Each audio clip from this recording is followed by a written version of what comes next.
우리 하나님의 말씀을 찾겠습니다. 하나님의 말씀은 구약성경 이사야서 1장입니다. 구약성경 이사야서 제가 가진 성경으로 969면쯤인데요. 969면쯤입니다.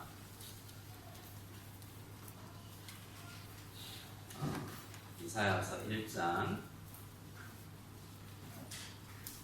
찾으셨으면 우리 10절에서 20절까지 말씀인데요. 우리 같이 한 목소리로 이사야서 1장 10절에서 20절까지 말씀 찾으셨으면 한 목소리 같이 읽도록 하겠습니다. 같이 읽겠습니다.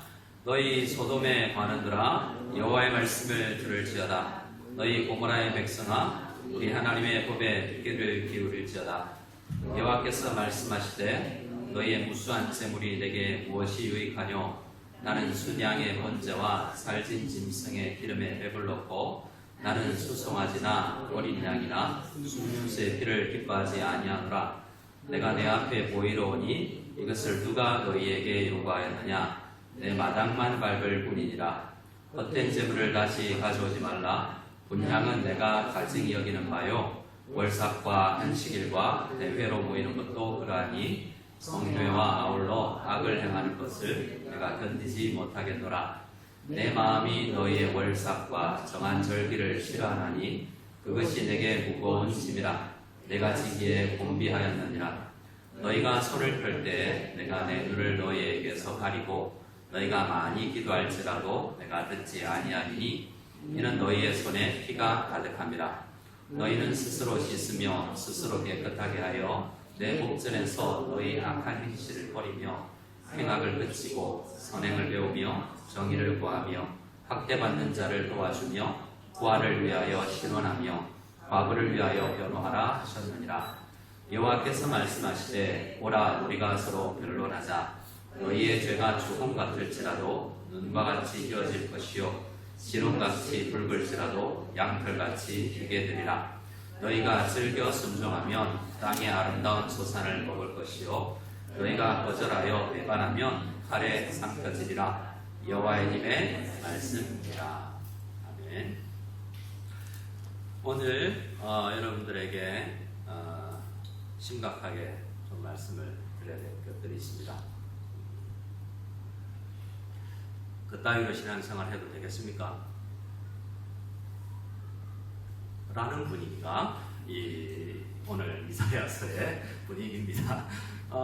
이사야서를 읽으면 첫 마디가 이 1장 전체가 진짜 조금 전에 정말 엄하게 얼굴하고 그렇게 살래? 이런 느낌이에요. 대부분의 선지서들이 그렇지만 선지서들은 대부분 엄한 경고로 시작을 합니다. 그런데 점점 경고는 사라져가고 어떤 게 많아지냐면 소망과 은혜가 풍성해지는 거죠. 그래서 이 균형이 처음에 도표를 그리면 마치 우리 삼각자 아시죠? 높이가 끝에 있는 넓은 부분에서 점점 줄어가고 반대로 소망과 희망은 아주 조금 나왔다가 점점 풍성해져가는 게 대부분의 선지서의 내용이고 이사야서도 그러합니다. 그래서 오늘 이사야서를 1장을 읽으면 31절까지 되어 있는데요. 대부분 야단치는 거예요. 이런 거죠. 목사, 김 목사, 그렇게 살래? 제가 저니까 앞에 계시니까. 오강도사, 똑바로 하란 말이야. 이렇게 아니면 뭐 우리 장로님, 권사님, 집사님, 김집사, 최집사, 똑바로 해.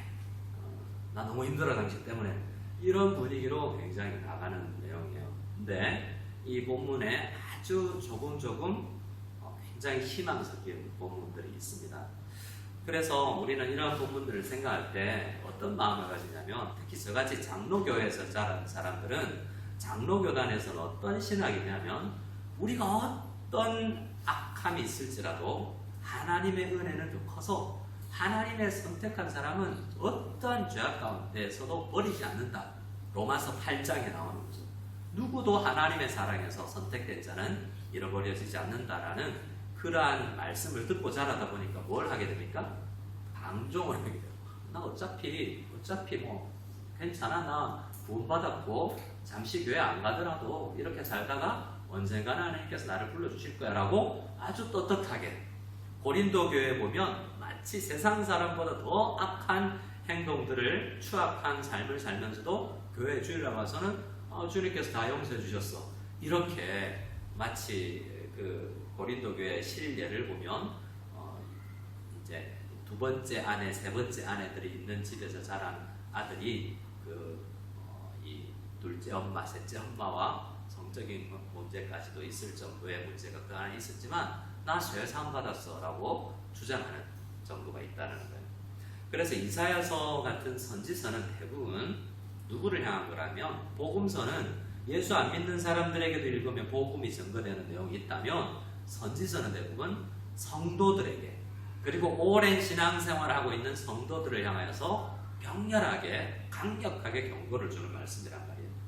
그래서 이 이사야는 이런 말씀 전하다가 그만 듣고 싶어 라는 말로 므낫세라는 왕에게 의해서 톱에 의해 켜여서 죽은 사람이라고 알려져 있어요. 성경에는 안 나오지만 히브리서 11장 말씀에 보면 다양한 믿음을 살아가다가 순교한 사람들이 나오죠. 그런데 어떤 사람이 나오냐면 톱에 켜임을 당하고라는 사람이 있어요. 그런데 이사야서를 연구하고 유대 문헌을 연구한 어떤 사람들도 어떤 문헌, 유대인 문헌에도 톱에 켜여 죽은 사람이 안 나온대요. 딱 한 사람을 제외하고. 그게 누구냐면 이사야 선지자예요. 그래서 상당히 많은 이 학자들은 아마도 히브리서 11장에 나와서 톱에 의해 켜임을 당해서 순교를 당한 사람이 이사야 선지자일 거라는 거예요. 그러니까 어떤 정도냐면 정말 성도들이, 교회 다니는 성도들이 듣기 힘든 메시지, 그런 메시지를 많이 정했다는 거예요. 한번 볼까요? 우리 1장 1절을 보겠습니다. 1장 1절을 같이 읽어보면 이사야 선지자가 몇 년 사역을 했는지 대충 볼 수 있어요. 우리 이사야서 1장 1절을 같이 읽겠습니다. 유다 왕 우시아와 요담과 아하스와 히스기야 시대에 아모스의 아들 이사야가 유다와 예루살렘에 관하여 온 계시라. 자, 이 말씀은 우시아 왕 때에 사역을 시작한 이사야 선지자가 히스기야 왕 때까지 사역을 했다라는 이야기고요. 우리가 이제 다음 주부터 이사야서로 새벽 기도를 하고 매일 성경을 할 것이기도 한데요. 미리 또 오늘 또 약간의 그 의미를 파악하는 시간이 될 겁니다. 그래서 이사야서는 66장으로 되어 있습니다. 그래서 이사야 선지서를 잘 읽으면 이 성경의 큰 맥락이 읽혀진다라고도 합니다. 그리고 흐름을 보면 1장부터 39장까지의 내용이 있고 40장부터 66장까지, 우리가 신구약 전화번호를, 그래서 옛날에 전화번호, 교회 전화번호, 천국 전화번호를 몇 번 하면 66국에 3927 이렇게 많이 외웠어요. 성경 번수를 따져서 천국 전화번호 이렇게 했었습니다. 비밀번호도 많이 그랬고요. 제가 어릴 때 저희 교회 비밀번호도 3927이었어요. 그래서 전문번호 부르고 또. 그래서 이사야서는 그런 기간, 그런 부피가 있는 책이지만 이 39장까지의 이 전반부가 있고 후반부가 있어요. 그 앞 뒤에 어떤 이야기가 있냐면 앞에는 주로 아하스 왕 때, 그리고 뒤쪽에는 39장쯤을 가면 이제 히스기야 왕과에 관련된 이야기들이 있어요. 그렇게 이 이사야서는 66장이나 되는 긴 선지서이기 때문에 중간에 있다가 길을 헤맬 수 있습니다. 도대체 무슨 말인지 몰라요. 왔다 갔다 하기 때문에. 그래서 이번 하나님께서 코로나 기간에 집에 오래 있으신 분들은 이사야서를 또 봐야 되겠다라는 마음을 가지고 한번 묵상했으면 좋겠습니다. 자, 긴 시간 사역을 했으나 여기 히스기야 왕 다음에 나오지 않은 므낫세 왕 때에 순교를 한 것 같아요. 그때는 은퇴를 하고, 은퇴했으나 이사야서 집필하고 있는데 그때도 너무하니까 메시지를 전하다가 순교를 당한 것 같습니다. 그래서 이 이사야 선지자는 왜 이런 마음으로 사역을 했냐면 그것을 하나님의 마음을 대변하는 거였기 때문에 그 마음을 우리는 2절에서부터 이 이사야 선지자의 마음과 하나님의 그 당시에, 오늘 우리는 아닐지라도 그 당시에 하나님의 마음을 우리가 알 수가 있어요. 우리 2절 말씀을 같이 읽어보겠습니다. 2절입니다. 시작. 하늘이여 들으라, 땅이여 귀를 기울이라. 여호와께서 말씀하시기를 내가 자식을 양육하였거늘 그들이 나를 거역하였도다. 저를 한번 따라해 주실까요? 언약 소송 양식. 뭐냐면 대부분의 법정은 뭐냐면 약속했는데 안 지켰다는 거잖아요. 내가 이 물건 주면 언제까지 돈 얼마 주기로 약속을 했는데 그거 안 지키면 나중에 소송 들어가고 하는 거죠. 그래서 지금 이사야서 대부분의 선지서들이 이렇게 고발을 하는 거예요. 근데 누가 고소를 했냐면 아버지 하나님이 아들 백성들을 고소를 한 거예요. 그런데 2절에 보면 그 재판장을 한번 생각해 보시기 바라요. 1장 그래서 재판장에 나 제 고소 고발하는데 제 이런 잘못을 했어. 증거 1, 증거 2, 증거 3 이렇게 쭉 내면서 봐라. 그래도 죄인 아니냐? 이런 형태로 1장이 흘러간다는 거예요.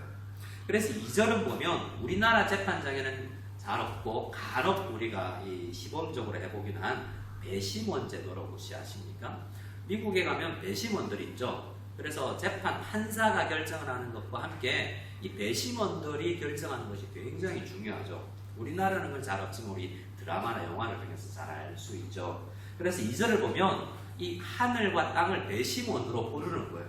하나님께 너무나 화나는데 하나님께서는 정말 사랑을 퍼주면서 이 하나님의 백성들하고 약속, 언약 백성, 나 너희 하나님, 너희 나의 백성, 자, 넌 내 거, 나도 너 거, 우리 서로 이렇게 살아가면서 살자라고 약속을 했잖아요. 그 피해 맹세를 했단 말이죠. 그런데도 약속을 어기는 그들을 더 이상 참지 못해서 아들을 고소고발하는 거예요. 그런데 배심은 잘 들어보세요. 내 말 맞나 안 맞나? 하늘이여 땅이여 내 말 좀 들어봐라 라고 이야기를 하는 거예요. 어떻게 이야기합니까? 하늘이여 배심은 땅이여 귀를 기울여 보십시오. 여호와께서 계속 말합니다. 내가 세상에나 자식을 뭐 했거늘? 양육했는데 그 자식은 어떻게 해요? 그들이 나를 거역했다라고 이야기를 하잖아요. 그리고 나서 더 기분 나쁜 소송의 현장이라면 굉장히 기분 나쁠 3절 같이 읽어보겠습니다. 같이 읽습니다.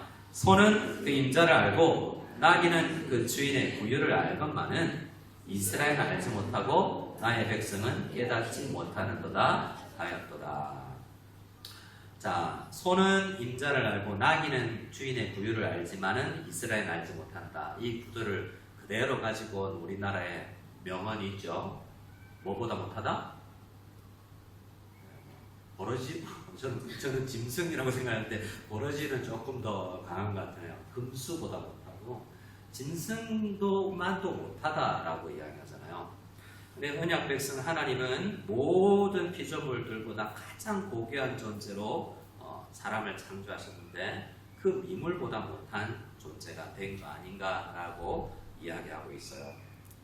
그래서 4절을 또 읽어보겠습니다. 그러한 하나님의 슬픔, 슬프다라는 것은 아이고 대성통곡을 하는 거 있죠.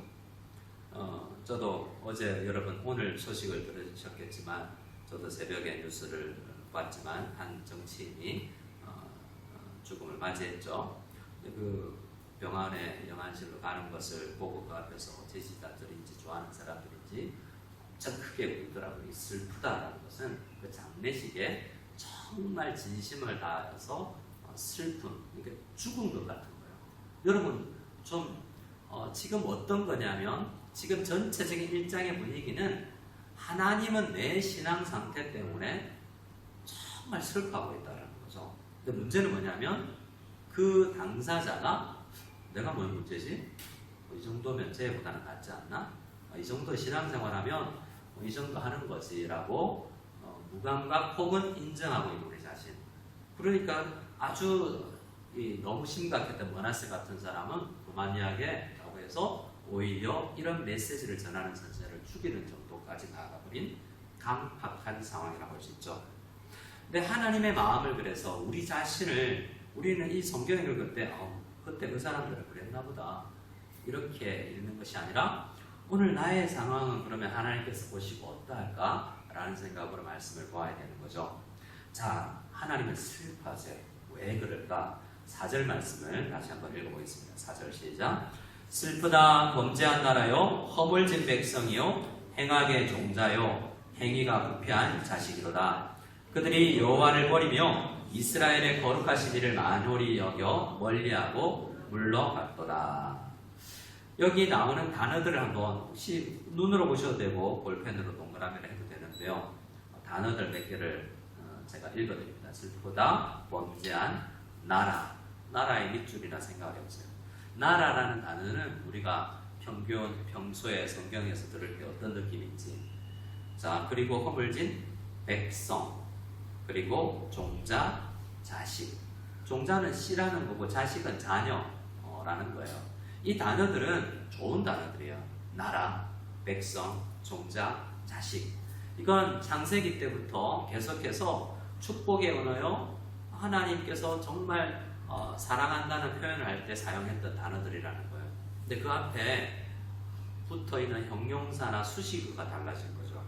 어떤 백성이요? 우리는 히브리서를 통해서도 알고 있죠. 베드로서를 통해서도 우리는 알고 있지 않습니까? 왕 같은 제사장이요.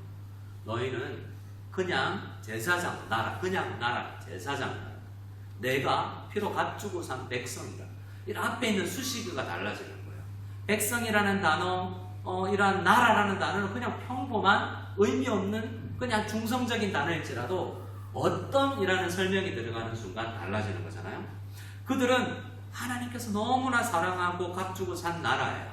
그런데 어떤 나라가 됐습니까? 4절에 보면 왜 하나님이 슬프죠? 그 나라가 어떤 나라가 됐기 때문에 범죄한 나라가 되었죠. 이 백성은 하나님께서 구속하여서 지금도 사랑하여서 우리를 정말 사랑하는데 그 백성이 어떤 백성이 됐어요? 허물진 백성이 됐어요. 그리고 자녀, 종자, 내시 얼마나 중요한 단어예요? 그런데 어떤 종자가 되었어요? 행악의 종자가 되었다라는 겁니다.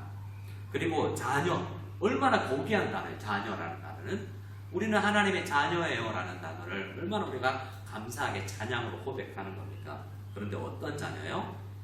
행위가 부패한 자녀가 되었다. 그 이후에 계속해서 정말 얘는 이건 보소잖아. 얘 나쁜 사람이에요. 증거 대볼까요? 이것. 예를 들어서 증거는 10절부터 우리가 읽었던 그런 거예요.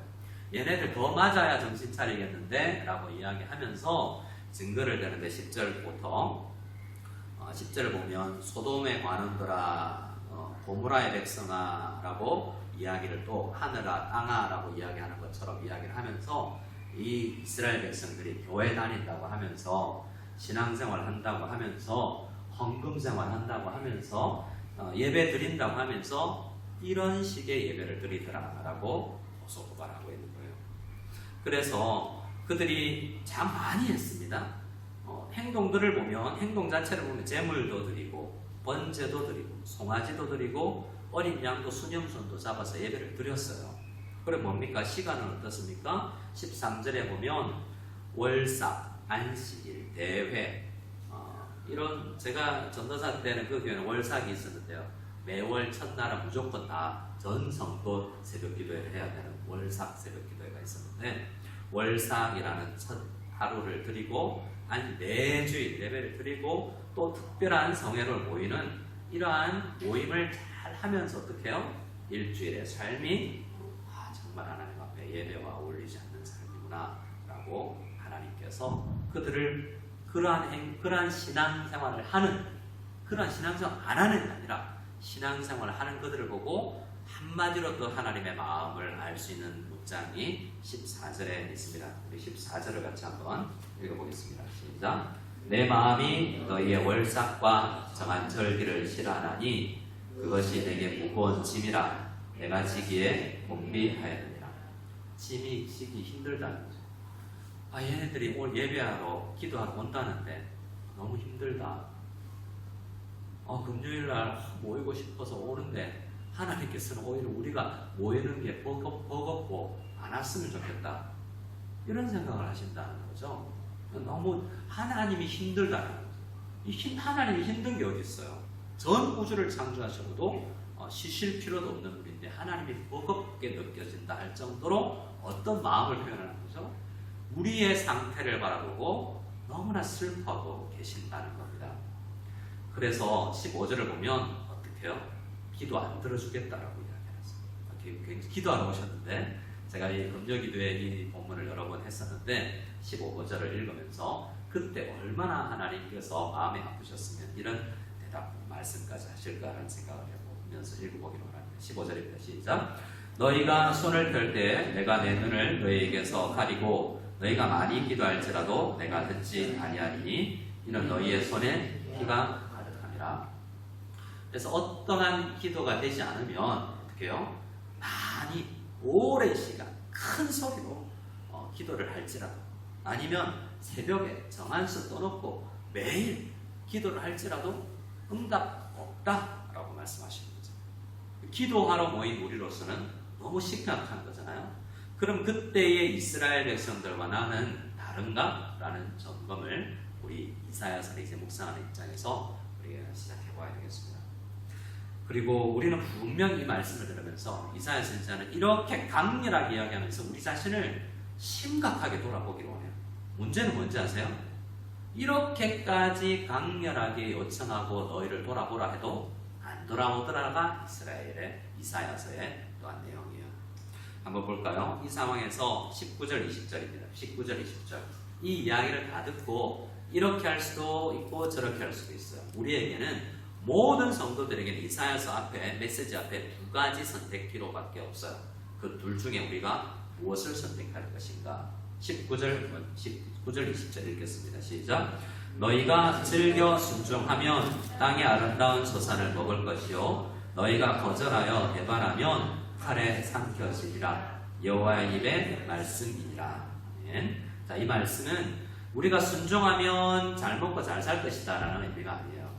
이것은 자 지금까지 재판정이라고 이야기했잖아요. 하나 고소고발했어요. 이대로 고소고발하면 당연히 증인들과 배심원들과 판사가 너희는 바벨론 포로라고 판결이 내려질 거란 말이에요. 그냥 있으면. 그런데 잘 생각해봐라. 지금이라도 너희들이 19절 말씀은 지금이라도 우리가 바른 마음을 가지면 포로 안 끌려가도 된다. 그리고 그러나 20절에 거절하여 여전히 그 상태에 있으면 어떻게 된다고요? 그러면 원래 계획던 행동들이 그대로 가게 된다. 근데 역사는 어떻게 흘러갔습니까? 이렇게 심각한 메시지를 듣고도 안 돌아왔다라는 것이 대부분 안 돌아왔다는 것이 이스라엘서의 이사야서가 우리에게 이야기하는 바고 이스라엘 역사가 우리에게 고발하는 것입니다. 그런데 이 말씀에서 이사야서 1장 말씀에서 가장 하나님의 마음을 잘 알 수 있는 본문이 저는 18절이라고 생각하고요. 저는 이것을 고등학교 때 김진홍 목사님이라는 분은 우리 김호상 장로님 다니는 교회 담임 목사님이셨는데 그분의 메시지를 테이프로 들으면서 은혜를 받았던 기억이 나요. 18절 말씀 같이 읽어보겠습니다. 같이 읽습니다. 여호와께서 말씀하시되 오라 우리가 서로 변론하자. 너희의 죄가 주홍 같을지라도 눈과 같이 희어질 것이요 진홍같이 붉을지라도 양털같이 희게 되리라. 네. 우리 다시 한번 천천히 읽어볼까요? 시작. 여호와께서 말씀하시되 오라 우리가 서로 변론하자. 너희의 죄가 주홍 같을지라도 눈과 같이 희어질 것이요 진홍같이 붉을지라도 양털같이 희게 되리라. 이 붉은색은 강렬한 눈에 띄는 색깔이잖아요. 그런데 왜 가장 순수함을 생각하는 양털이나 눈의 이미지의 색깔로 변하게 된다라는 약속이잖아요. 근데 이 말씀을 잘 보면 너무나 재판정에 안 어울리는 문장인 거죠. 재판정에는 너무 수없이 죄를 지은 증거들이 즐비한데 그 사람 깨끗하게 해줄게 라고 이야기를 하고 약속을 하고 있단 말이죠. 이 말씀이 그래서 이사야서의 핵심이라고 할 수 있습니다. 무슨 말이냐면 이 아버지가 아들을 지금 고소고발하는데 마음은 이 아들이 돌이키기를 원하는 거잖아요. 그렇게 아들이 돌아왔으면 좋겠다 싶어서 간절히 돌아오라라고 외치는데 결국 안 돌아오려는 이 악한 폐역한 자녀를 보고 제발 좀 그 앞에 무릎 꿇는 거죠. 제발 좀 돌아와서 내 말 조금만 더 들어줄래? 그래서 오라 우리가 서로 변론하자라는 이야기는 내 말에 조금만 더 귀 기울여 주지 않으려? 그러면 살 수 있다. 이 길을 마지막까지 들어주기를 간절히 바라면서 무릎 꿇는 심정으로 하나님이 우리 피조물에게 이렇게 애원하고 있는 거죠. 그래서 듣지 않는 그들을 위해서 오히려 아들을 보내셔까지 그를 사랑한다고 계속 표현해주는 그러한 분의 마음이, 절절한 마음이 이 18절 같은 말씀에서 느껴지는 겁니다. 나는 이렇게 죄인인데, 나는 오늘도 이렇게 게으르고, 나는 오늘도 이렇게 하나님의 은혜를 알고도 은혜에 합당한 생활을 잘 못하고 있는데, 하나님은 내가 뭐가 그렇게 좋아서 날 보고 오라 그러고 좋다고 그러고 사랑한다고 그러고 조금만 표현하면 봐주겠다고 그러고 희게 해주겠다고 그러시는가 이해가 되지 않는 하나님의 사랑을 우리는 이 말씀에서 느끼게 되는 겁니다. 그런데 하나님도 그 사람의 마음을 억지로 돌이킬 수 없어요. 우리는 내가 하나님이면 내 아들이 이 모양이면 어떻게 해요? 내가 하나님이면 그냥 이 LAPD가 여러분 영화에 보면 문을 쳐부수고 들어가는 커다란 쇠몽둥이로 문을 부수고 들어가잖아요. 그냥 마음문 열고 들어가서 똑바로 해라고 그냥 해버리고 싶은데, 하나님은 우리에게 문 밖에 서서 인자하게 오늘도 메시지를 전해주죠. 오늘도 그냥 그분이 하나님의 최선의 솔직한 심정으로 최대한의 담백한 말로 진심을 표현하는 말 한마디를 우리에게 전해주는 거죠. 어떤 큰 소리가 아니고 그러한 메시지로, 말씀으로 우리에게 이야기하는 것입니다. 나 너 사랑한다. 제발 내 이야기 듣고 돌아와서 풍성한 소산을 누릴 수 있기를 바란다. 그 길은 망하는 길이요, 내가 이야기하는 이 길은 사는 길이니 이 길을 걸어갈 수 있는 우리 내 자녀가 되기를 바란다라고 오늘도 주님은 아주 이사야서의 호통치는 긴 31절 가운데 한두 절에 이러한 소망의 메시지를 우리에게 주면서 오히려 그 소망의 메시지가 더 부각되게끔 만들고 계십니다. 그래서 오늘 이 밤에 우리가 기도할 때는 하나님의 마음을 이 코로나 기간 가운데 우리의 마음이 얼마나 많은 것에 빼앗겨가고 있는데, 내가 이렇게, 저도 코로나 기간에 우리 목사님들하고 이야기를 하면서 자주 이런 여러 이야기를 합니다.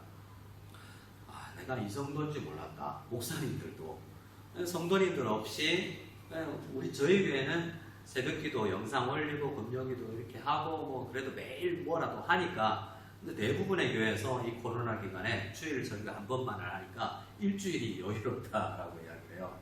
그러면서 늦게 일어나서 게을러지는 자기 자신을 본다는 거예요. 나는 교회에 새벽 기도회가 없다고 내가 새벽에 일어나서 기도하지 몰라는 부분은 없잖아요. 근데 이 코로나 기간에 나의 수준을 이제 본다라는 이야기를 우리가 나눴습니다. 제 고백이기도 하고요. 그러나 우리 주님께서 말씀은 오라, 다시 와서 우리 결론하고 내 이야기 잘 귀 기울여 볼래? 정말 재밌는 신앙생활을 할 수 있다라고 말씀합니다. 이 방학과 같은 코로나 기간을 잘 통과한 분들이 개학이 되면 정말 나르는 학업 생활을 하는 학생들처럼 충분하게 준비가 잘 되어 있을 것이라 보고, 이 금요일 밤에 나오신 여러분들이 누구보다도 더 날개치는 독수리 날개쳐 올라가는 신앙생활을 할 수 있는 이 힘든 방학 기간을 보낼 수 있는 걸로 저는 보고 있습니다. 그래서 이 밤에 이 힘든 기간에 우리를 심으로 사랑하시는 하나님의 마음을 느끼며 기도하며 나가는 우리가 다 됐으면 좋겠습니다. 감사합니다.